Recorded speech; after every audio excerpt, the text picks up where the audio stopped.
Welcome back to నిక్సారోస్ creation. నేను ఇవాళ బీరపొట్టు తయారు చేయబోతున్నాను అనమాట. ఇది చాలా బాగుంటుంది. సేమ్ మనకి కీమా లాగా ఉంటుంది అనమాట, వెజ్లో కీమా లాగా. ఈ విధంగా ఫస్ట్ మనం బీరకాయ కట్ చేసుకున్నప్పుడే ఈ మధ్యలో ఏను ఉంటుంది కదా, ఏనులన్నీ తీసేసుకున్న తర్వాత అప్పుడు ఈ విధంగా మనం చెక్కునైతే తీసుకోవాలన్నమాట. అప్పుడే ఈ బీరపొట్టు అన్నది పీచు లేకుండా చాలా బాగుంటుంది. ఈ విధంగా చేసుకున్న తర్వాత దీన్ని శుభ్రంగా కడిగేసి స్ట్రైనర్లో వేసుకోవాలి. నెక్స్ట్ కళాయి పెట్టేసుకుందాం. గ్యాస్ వెలిగించేసుకుంటున్నాను. వెలిగించుకొని ఒక 5 to 6 స్పూన్స్ ఆయిల్ అయితే యాడ్ చేసుకోవాలి. ఇందులో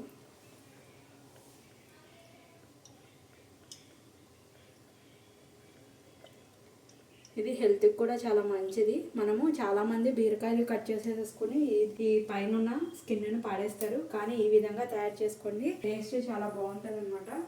ఒక 2 స్పూన్స్ మినపప్పు అయితే యాడ్ చేస్తున్నాను నేను. ఒక స్పూను జీలకర్ర, ఒక హాఫ్ స్పూను ఆవాలు, ఒక 2 రెమ్మలు కరివేపాకు అండ్ ఒక మీడియం సైజు ఆనియన్స్ ఇందులో వేసేసుకొని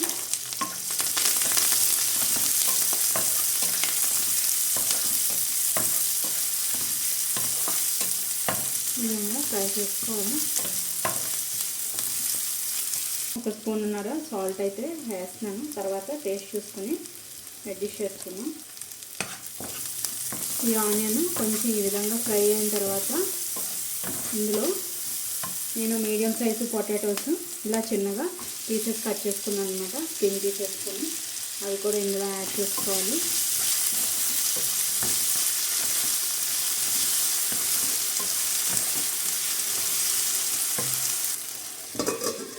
మూత పెట్టి మగ్గనిద్దాం మీడియం ఫ్లేమ్లో. ఈలోపు బీరపొట్టు తయారు చేసుకుందాం. ఈ బీరపొట్టు ఉంది కదా, దాన్ని అన్నిటినీ కూడా ఈ విధంగా లైన్లో పెట్టేసుకొని మనం కట్ చేసుకోవడానికి వీలుగా ఉండేలాగా ఈ విధంగా చిన్న చిన్న ముక్కలు కట్ చేసేసుకోండి. కొంతమంది పచ్చడి చేసుకుంటారు, లేదంటే కనుక కొంతమంది పడేస్తారు.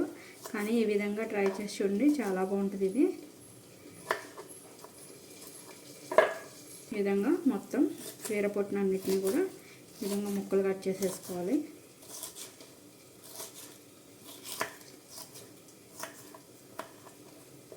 మిక్సీ జార్లోకి వేసేసుకుందాం.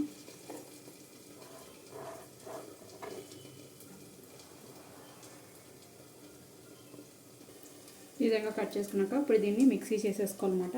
పేస్ట్ లాగా చేసుకోకూడదు, వాటర్ అనేది యాడ్ చేయకుండా కొంచెం పొడి పొడిలాడుతా కొంచెం చిన్న చిన్న ముక్కల్లాగా దీన్ని గ్రైండ్ చేసుకోవాలన్నమాట. నేను చేసి చూపిస్తాను ఏ విధంగా చేసుకోవాలో. ఏదైనా క్లాత్ కానీ లేకపోతే ఇలాంటి స్ట్రైనర్ ఏదైనా టీ వడపోసుకునేది కానీ తీసుకుని అందులో వేసుకోవాలన్నమాట. ఎందుకంటే ఇందులో కొంచెం వాటర్ అన్నది వస్తాయి.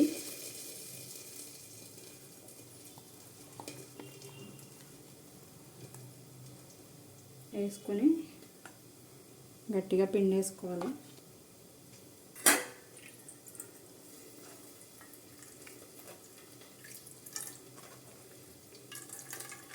వాటర్ యాడ్ చేయలేదు, అయినా ఎన్ని వాటర్ వస్తున్నాయో చూడండి.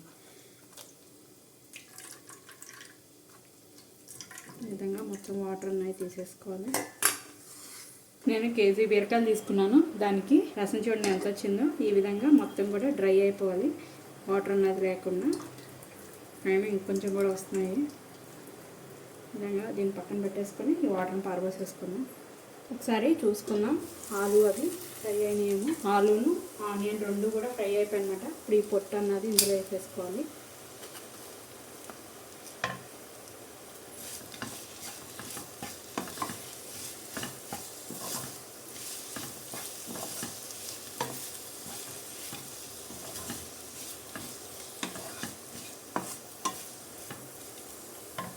ఒక 10 minutes మీడియం ఫ్లేమ్ మీద వీటిని మగ్గనిద్దాం. మూత పెట్టేసుకున్నాం. ఒకసారి మూత తీసుకొని చూసుకుందాం. చూడండి పొడి పొడిగానే అయిపోయింది.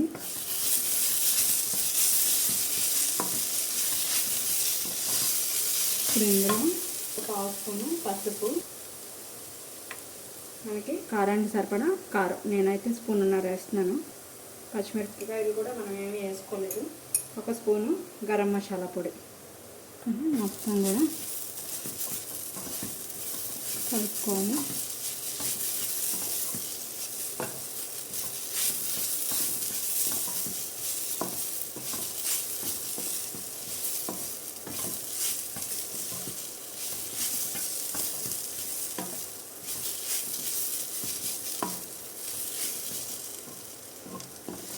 అన్నీ వేసాం కదా, ఒక 10 to 15 మినిట్స్ మగ్గనిద్దాం. మూత పెట్టేసుకుని సరే మూత తీసుకుని చూసుకుందాం. రెడీ అయిపోయింది. ఇప్పుడు ఒక స్పూను నెయ్యి, నేను చిన్న స్పూన్తో వేస్తున్నాను కాబట్టి 2 స్పూన్స్ వేస్తున్నాను. పెద్ద స్పూన్ అయితే 1 స్పూన్ సరిపోతుంది. వేసుకొని మొత్తం కూడా విధంగా కలిపేసుకొని గ్యాస్ ఆఫ్ చేసేసుకుందాం. ఆఫ్ చేసుకొని కొత్తిమీర నీట్గా కడిగి కట్ చేసుకున్న కొత్తిమీర కూడా ఇందులో యాడ్ చేసుకుందాం. నెయ్యి వేస్తే కనుక టేస్ట్ చాలా బాగుంటుంది అనమాట. ఇంకా మనం రైస్లో కూడా వేసుకోవాల్సిన లేదు, ఆల్రెడీ కర్రీలో వేస్తాం కాబట్టి. సో ఎమ్మి బీరపొట్టు అయితే రెడీ అయిపోయింది. నేను సర్వింగ్ బౌల్లోకి తీసి చూపిస్తాను.